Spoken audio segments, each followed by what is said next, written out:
우리 하나님께서는 창조주시고 우리는 창조된 피조물입니다.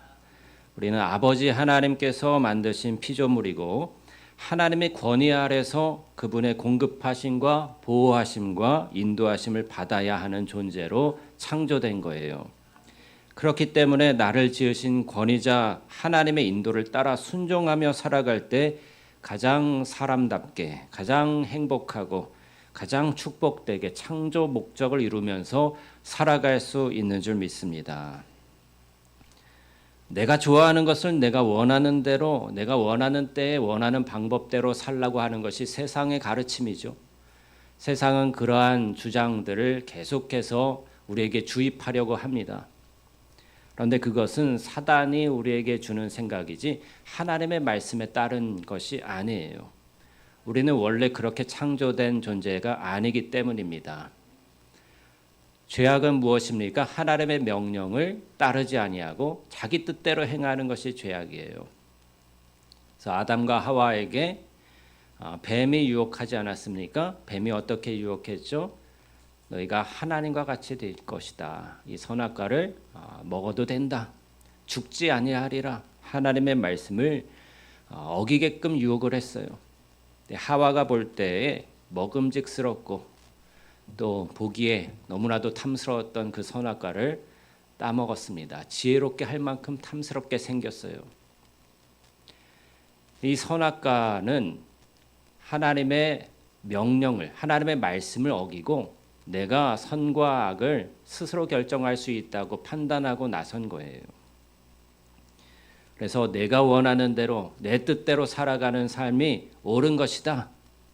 옳고 그름은 내가 결정한다 라고 나아가는 것이 세상의 가르침이고 사탄의 가르침인데 오늘날 젊은 세대들, 어린 세대들에게 세상이 계속해서 주입해서 하나님의 말씀을 따르지 아니하고 선생님의 말씀도 따르지 않고 부모님의 말씀도 따르지 않고 위아래 어른을 공경하지도 않고 이러한 모습들을 보이는 그런 안타까운 현실입니다. 어떤 그 유튜브 영상을 보니까요, 고속버스에서인가요, 한 젊은 여성이 앞에 앉아 있고 뒤에 나이 드신 어르신이 앉아 있는데 젊은 여성이 이 의자를 뒤로 침대처럼 눕혀가지고 너무나도 불편하게 만든 거예요. 그래서 뒤에 계시는 어르신이 좀 앞으로 좀 밀라고 하니까 아주 사납고 아주 불경하게 그렇게 대들면서 반말로 욕을 하고 그런 모습들을 봤습니다. 너무나도 눈살이 찌푸려지는 그런 상황에서 다툼이 일어날 때 다른 분이 어르신 뒤로 오시죠 하면서 자리를 양보해서 이렇게 오게 되는 그런 모습을 봤어요. 근데 오늘날 젊은이들이 예전에는 어땠습니까? 나이 드신 분들이 서 있으면은 오히려 자리를 양보해드리고 공경하는 모습을 보이고 그것이 동방예의지국이라고 해서 인사도 잘하고 어르신을 공경하는 그런 모습들이 있었는데 오늘날에는 그런 모습이 없이 그저 내가 편한 대로 내가 원하는 대로 하고 다른 사람이 피해를 보든 말든 내 뜻대로 하는데 무슨 상관이냐라는 태도를 지닌 그런 사람들이 많이 있다는 거예요. 이것은 세상이 주입하는 사탄적인 생각, 내 마음대로 내가 좋아하는 것을 하는데 다른 사람 상관할 것도 없고 눈치 볼 것도 없다.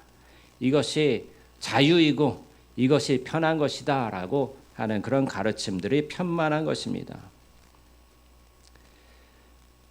그런데 이러한 것은 하나님이 기뻐하시는 삶이 아닌 것이죠. 우리는 하나님의 인도를 따라야 되고 하나님이 세우신 권위에 복종할 줄 알아야 합니다. 그런데 이러한 권위에 대한 순종과 영적인 원리들을 현장에서 가르칠 수 있는 가장 가까운 사람이 누구예요? 부모님이죠. 하나님은 우리에게 부모님을 주시고 또 학교에서는 선생님을 허락해 주시고 교회에서는 목회자나 전도사님과 같은 권위자를 세우셔서 하나님의 말씀에 순종하는 법을 배우게 하셨습니다. 권위에 순종해야 하는 이유는요, 하나님께서는 권위에 대한 순종을 통해서만 복을 주시겠다고 약속하셨기 때문이에요. 그리고 우리는 하나님이 세우신 권위에 순종함을 통해서 하나님 아버지께 순종하는 법을 또한 배우게 되는 것입니다. 에베소서 6장 1절에서 3절에 자녀들아 너희 부모를 주 안에서 순종하라 이것이 옳으니라 내 아버지와 어머니를 공경하라 이것이 약속 있는 첫 계명이니 내가 잘되고 땅에서 장수하리라 약속하고 있어요. 10계명 중에서 하나님과 사람 사이에 지켜야 할 약속은 제1계명부터 4계명까지고요. 그 이후로는 이제 사람과 사람 사이에 지켜야 할 계명들인데 사람과 사람 사이에 지켜야 할 계명 중에 첫 번째 계명이 내 부모를 공경하라라는 계명이에요. 근데 10가지 계명 중에서 약속 있는 계명은 단 한 가지, 부모님을 공경하라는 계명에만 약속이 있는 것입니다. 그래서 이것이 약속 있는 첫 계명이니 내가 잘되고 땅에서 장수하리라 말씀하고 있는 거예요. 잘되고 땅에서 장수한다. 장수한다고 하면 그냥 생명을 오래 길게 연장한다는 뜻으로 오해할 수가 있겠지만 성경에서 장수한다는 것은요, 아주 풍성한 삶을 살게 된다는 뜻입니다. 생명력 넘치고 행복한 삶을 살게 된다는 거예요. 그러므로 이 권위자에게 순종하는 것이 얼마나 귀한 것이고 그것에 순종했을 때에 하나님이 주신 축복이 반드시 있다는 것이죠. 그리고 권위자가 어떤 모습이냐가 또한 중요합니다. 권위자가 너무 억압적이거나 불의하면 순종하는 자 입장에선 권위에 대한 부정적인 인식과 반발심이 생겨서 순종하기가 쉽지 않을 거예요. 또는 권위자가 공급과 인도와 보호를 해줘야 되는데 그런 것에 무관심하다면 그것도 마음으로 따르기가 어려울 것입니다. 하지만 권위자가 따뜻한 사랑과 관심으로 필요를 공급하고 보호와 인도를 한다면 권위에 대해서 긍정적인 인식을 가지고 권위에 순종하기를 좋아하게 될 것입니다. 7살 이전에 권위에 순종하는 법을 길러줘야 된대요. 그런데 그 이후에 10대 때에도 또는 20대 때에도 권위에 순종하는 법을 온전히 배우지 못했다면 그때부터라도 순종을 가르치고 순종하기를 배우기 시작해야 합니다. 부모는 자녀에게, 교사는 아이들에게 내가 하나님의 권위를 대신하고 있다는 것을 늘 기억해야 합니다.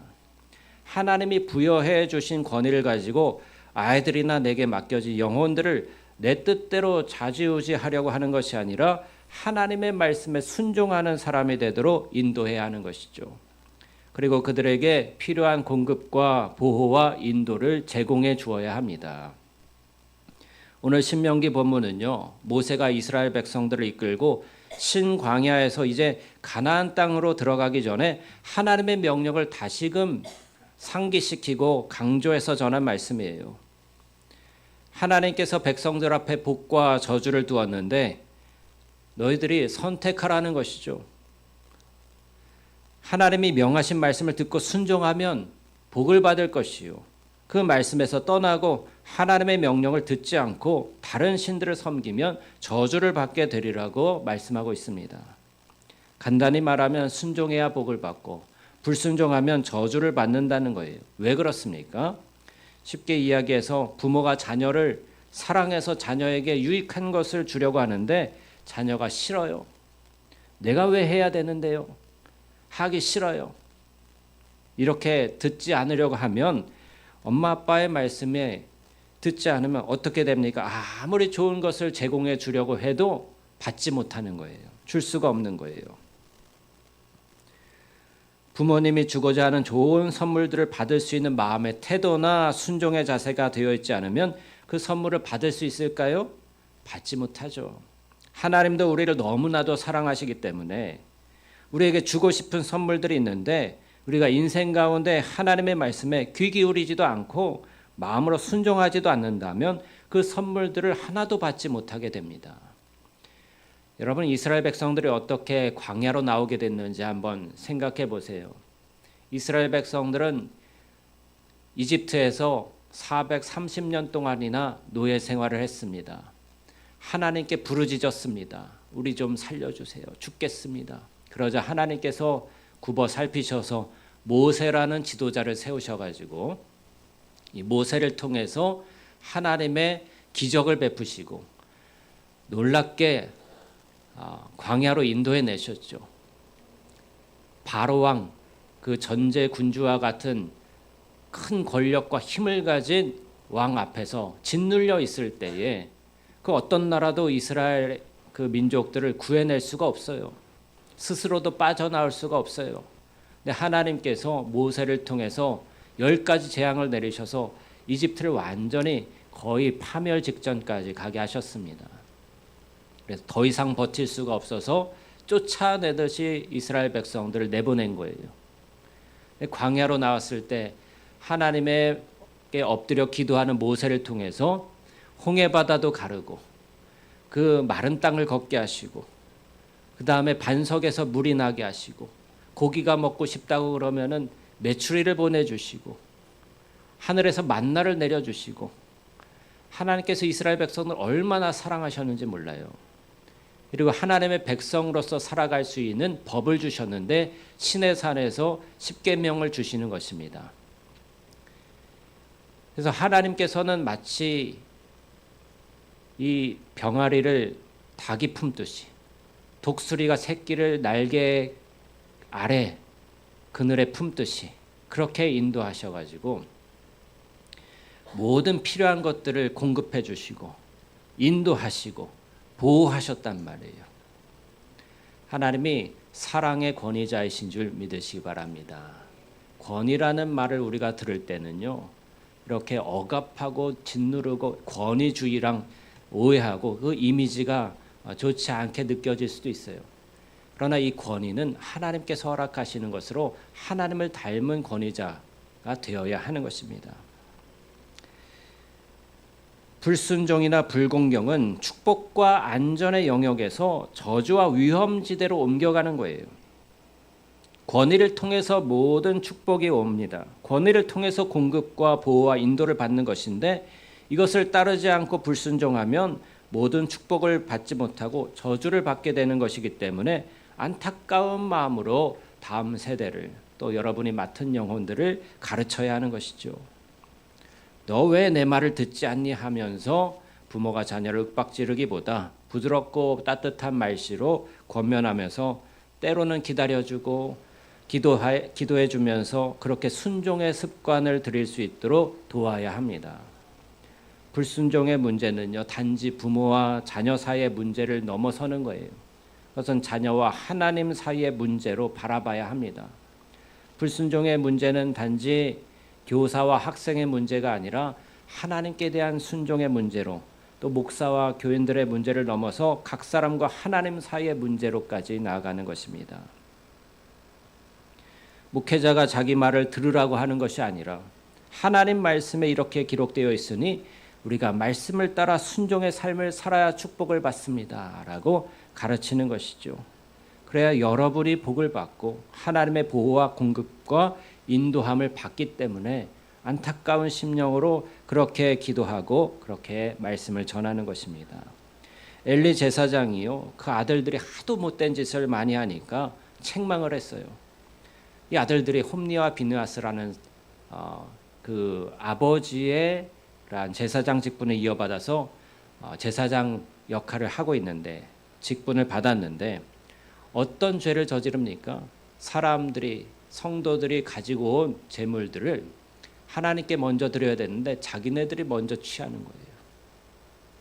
한마디로 헌금을 먼저 갈취하는 것과 같은 거예요.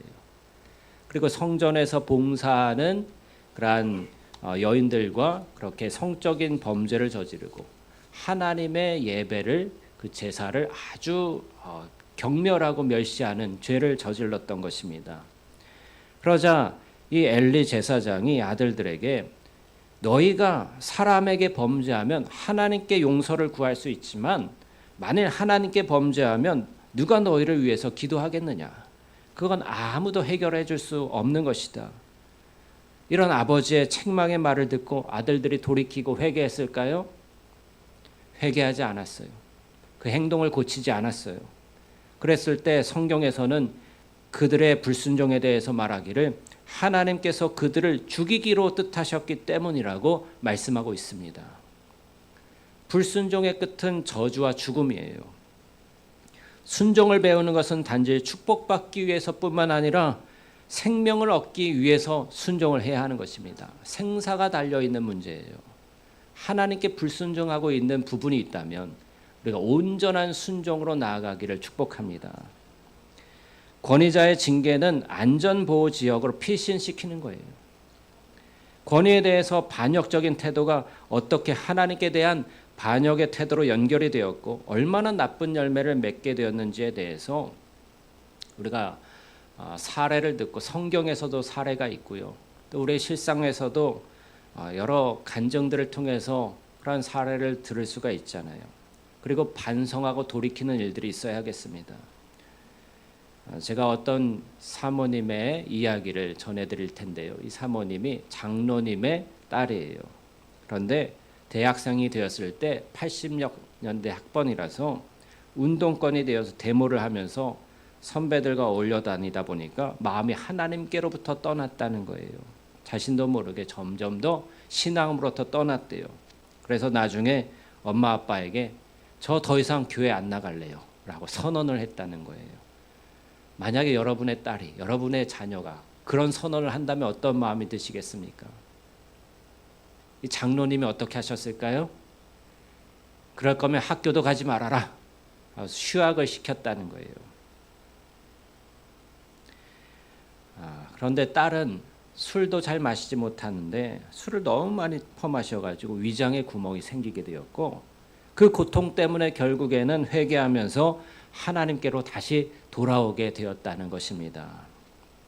장로님의 딸은 나중에 결혼하고 아기를 낳고 엄마가 되어서 자녀들에게 자신의 불순종했던 실패담, 그것으로 겪었던 고통에 대해서 이야기해 주면서 권위에 순종하는 것이 얼마나 큰 축복을 가져오고 반대로 불순종하는 것이 얼마나 나쁜 열매와 고통을 가져오는지에 대해서 가르쳐 주었다는 것입니다.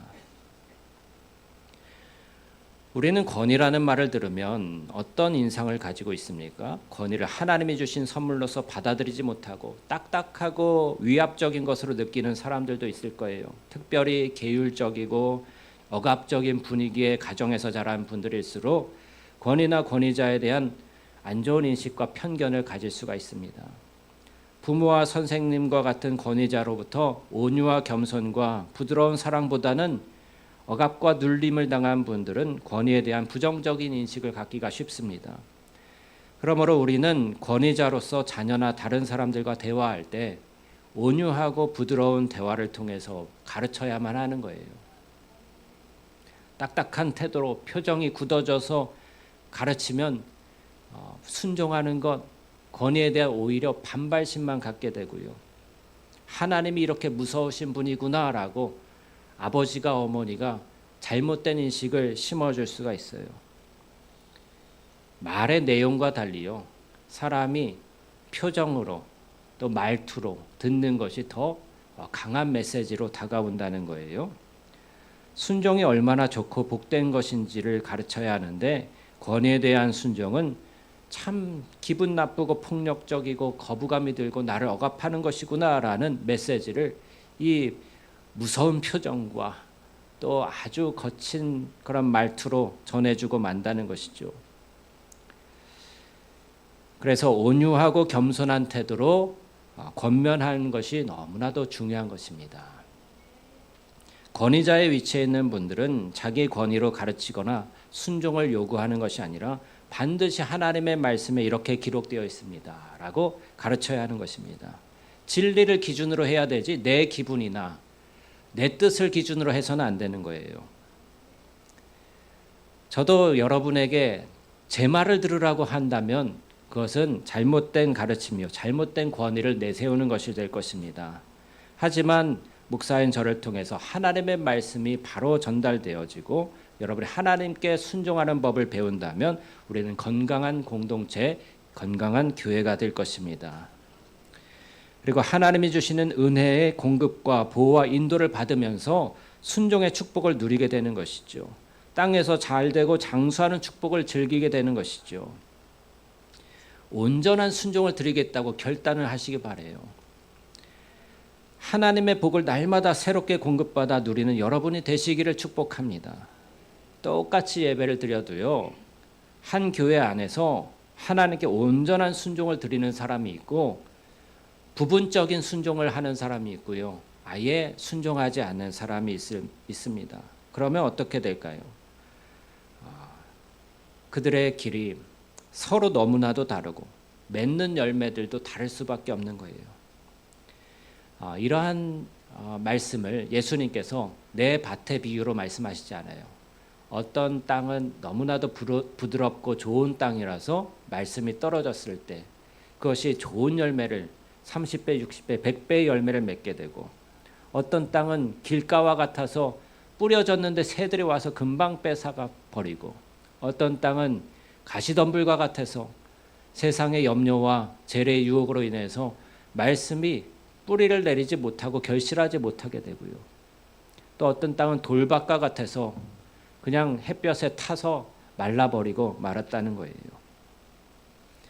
이것이 우리가 부드럽고 겸손한 마음으로 하나님의 말씀에 온전하게 순종하느냐, 그 말씀을 좋은 마음으로 받아들이느냐, 아니면 돌밭과 같이 튕겨내고 그렇게 길가와 같이 메마른 심령으로 불순종하는 마음을 품느냐에 따라서 결과가 다르다는 것으로 우리는 읽을 수 있습니다. 잠언 30장 17절에 이런 말씀이 있는데요. 아비를 조롱하며 엄히 순종하기를 싫어하는 자의 눈은 골짜기의 까마귀에게 쪼이고 독수리 새끼에게 먹히리라. 부모에게 불순종하는 자녀가 그 눈이 까마귀에게 쪼인대요. 독수리 새끼에게 파먹힘을 당한대요. 얼마나 끔찍하고 잔인한 말씀 같죠? 그런데 여기서 눈은요, 성경에서 눈은 분별력을 의미하는 거예요.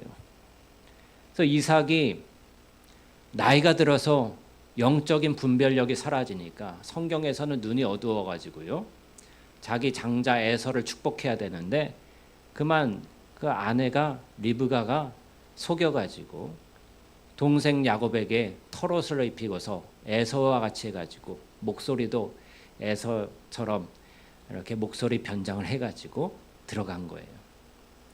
그래서 결국에는 동생이 축복을 받지 않습니까? 영적인 눈이 어두워진 것을 성경에서는 눈이 어두워졌다, 눈이 쪼임을 당한다, 이렇게 표현합니다. 그래서 부모에게 불순종하는 자, 아비를 조롱하며 엄히 순종하기를 싫어하는 자의 눈은 골짜기의 까마귀에게 쪼이고 독수리 새끼에게 먹히리라 라는 말씀은 분별력을 잃고 인생을 사는데 어리석게 살면서 참으로 많은 고생을 할 수밖에 없다는 그러한 말씀입니다. 하나님이 주시는 복을 누리기 원하십니까? 하나님이 주신 권위에 순종하시길 바라요. 분별력을 얻고 싶으십니까? 하나님의 말씀에 순종하시기 바랍니다. 만일 우리가 어릴 때 순종을 배우지 못하면요, 순종을 배우는 것이 쉽지 않아요. 순종을 가르치는 것이 쉽지 않아요. 근데 어릴 때부터 순종을 배우지 못하면 나이가 들고 늙어서까지 배워야 해요. 하나님이 사랑하시는 자들을 가만히 놔두지 않으시기 때문입니다. 그래서 인생 가운데 계속해서 더 강하고 센 권위자를 만나게 되는 거예요. 남자들은 부모님에게 순종을 못 배우면 학교에서 무서운 선생님을 만나게 됩니다. 저는 중학교 2학년 때 수학 선생님이 너무나도 무서웠어요. 기다란 몽둥이를 들고 다니면서 수학 숙제를 안 해오면은 복도에다 엎드려 뻗쳐를 시킵니다. 그리고서는 이 기다란 몽둥이 엉덩이를 후려치는데 얼마나, 저는 맞아본 적은 없습니다. 너무나도 무서워가지고 숙제를 열심히 했거든요.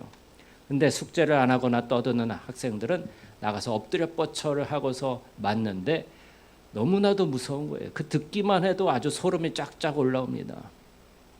아이들의 비명소리와 함께.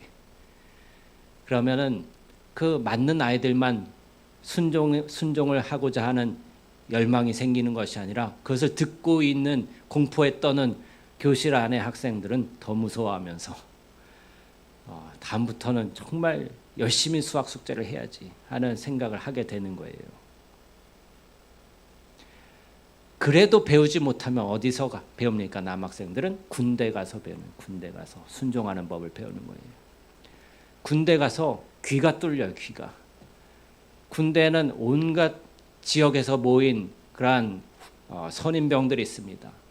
전라도에서 온 사람, 경상도에서 온 사람, 사투리로 해도 다 알아들어야 돼요. 못 알아들으면은 혼납니다. 귓구녕이 막혔냐고 하면서 혼납니다.